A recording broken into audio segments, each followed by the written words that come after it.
Halo pemirsa JBR TV dari Sabang sampai Merauke, dari Miangas hingga Pulau Rote. Bertemu kembali dengan saya Anggria Ratri dalam kanal siaran berita pemerintah.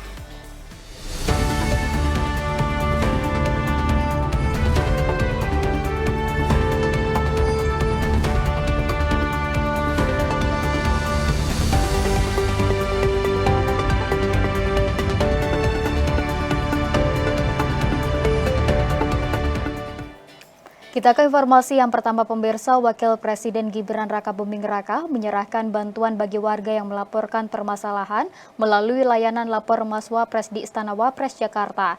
Bantuan tersebut diantaranya bantuan untuk penebusan ijazah sekolah hingga pendampingan program disabilitas.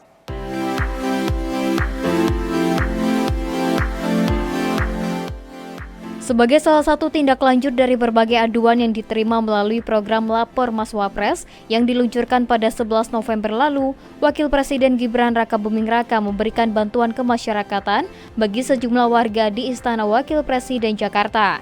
Bantuan tersebut diantaranya bantuan untuk penebusan ijazah sekolah, asistensi pemrosesan data terpadu kesejahteraan sosial, pendampingan program disabilitas, serta berbagai permasalahan lainnya. Dalam keterangan persnya, Kepala Kantor Komunikasi Kepresidenan Hasan Nasbi mengatakan bahwa program Lapor Mas Wapres menjadi penguatan bagi berbagai kanal pelaporan dari kementerian lembaga lain. Hasan Nasbi juga mengatakan saat menjumpai warga, Wapres Gibran menekankan bahwa bantuan tersebut datang tak hanya dari dirinya, namun juga dari pemerintah khususnya Presiden Prabowo Subianto. Bahwa ini adalah sesuai dengan amanah dari Presiden Prabowo Subianto untuk mempermudah layanan kepada masyarakat, sehingga lapor ini hadir untuk memperkuat responsifnya jajaran pemerintah dalam menangani aduan-aduan persoalan-persoalan masyarakat. Dan tidak lupa juga tadi Bapak Wapres menyampaikan satu persatu tadi ketika bersalaman dengan para penerima bantuan penyelesaian persoalan, itu bahwa bantuan ini, penyelesaian ini adalah dari Bapak Presiden. Adapun aduan yang masuk pada program Lapor Mas Wapres telah menampung lebih dari 400 aduan yang disampaikan secara langsung oleh masyarakat di Istana Wapres Jakarta. Aduan tersebut didominasi oleh sengketa tanah atau lahan terkait pelaksanaan program-program sosial seperti pendidikan, kesehatan, hingga jaminan sosial. Pemirsa, Kantor Komunikasi Kepresidenan memberikan arahan terkait substansi aduan dalam program Lapor Mas Wapres. PCO menyebut aduan dalam program tersebut bukanlah aduan yang bersifat objek peradilan. Melalui program ini pemerintah mencoba mendengarkan langsung masalah yang dirasakan oleh masyarakat. Lapor Mas Wapres merupakan program pemerintah yang digagas oleh Wakil Presiden Gibran Rakabuming Raka. Program ini diluncurkan pada Senin 11 November 2024 dan telah menerima banyak aduan dari masyarakat yang berkaitan dengan pendidikan, kesehatan, maupun sengketa tanah. Tenaga Alih Utama Kantor Komunikasi Kepresidenan Albert Tarigan mengatakan, substansi laporan atau aduan masyarakat yang masuk dan dapat diproses adalah laporan yang sifatnya bukan objek peradilan, atau dalam arti sederhana bukan aduan yang pernah diangkat ke publik dan dinyatakan kalah oleh peradilan. Hingga saat ini antusias masyarakat yang mengadu langsung melalui program Lapor Mas Wapres cukup tinggi. Program ini sendiri terintegrasi dengan kanal lain seperti lapor.go.id dan SP4N Lapor yang dikelola oleh Kementerian Pan-RB. Bagi masyarakat yang ingin mengadu bisa datang langsung ke Istana Wapres dengan membuat laporan setiap Senin hingga Jumat mulai pukul 8 pagi hingga 2 siang.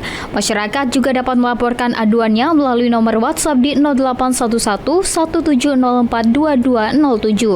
Salah satu syarat yang terus kita sosialisasikan kepada masyarakat adalah bahwa substansi yang dilaporkan itu tidak sedang atau pernah menjadi objek peradilan. Jadi terkait tadi yang disampaikan sudah kalah di pengadilan dan berharap bisa menang, itu memang bukan wilayah dari pelayanan yang diterima atau dilakukan oleh Bapak Wakil Presiden. Kita beralih ke informasi lainnya pemirsa. Menteri Komunikasi dan Digital Mutia Hafid mengatakan tengah mematangkan rencana untuk menggandeng gamers dalam pemberantasan judi online. Hal ini perlu dilakukan karena banyak masyarakat yang tertipu dengan kamuflase judi online pada game-game online. Kementerian Komunikasi dan Digital tengah merealisasikan upaya kerjasama dengan gamers dan asosiasi game dalam upaya memberantas judi online di Indonesia. Menteri Komunikasi dan Digital Mutia Hafid mengatakan, saat ini judi online telah berkembang sangat pesat mulai dari taruhan olahraga hingga permainan kasino virtual. Kamuflase judi online dalam bentuk games juga tak terbantahkan dan kerap menipu masyarakat yang tidak memahami hal tersebut. Maka dari itu, Mutia menilai menggandeng gamers dan asosiasi game menjadi penting untuk memberikan literasi kepada masyarakat agar bisa mengetahui bedanya game online yang bersifat hiburan dan edukasi dengan judi online. Alhamdulillah banyak yang mau mendukung ya dari berbagai lini tadi dengan Cipayung Plus juga anak-anak muda. Nanti mungkin juga ini masukan yang baik dengan para gamers karena memang banyak juga aplikasi judul ini yang masuk melalui games. Pada prinsipnya tiap hari kita temui berbagai pihak yang kira-kira relevan untuk kita ajak giat bersama untuk memerangi judi online ini gitu. Kalau kami sekali lagi dari sisi pencegahan.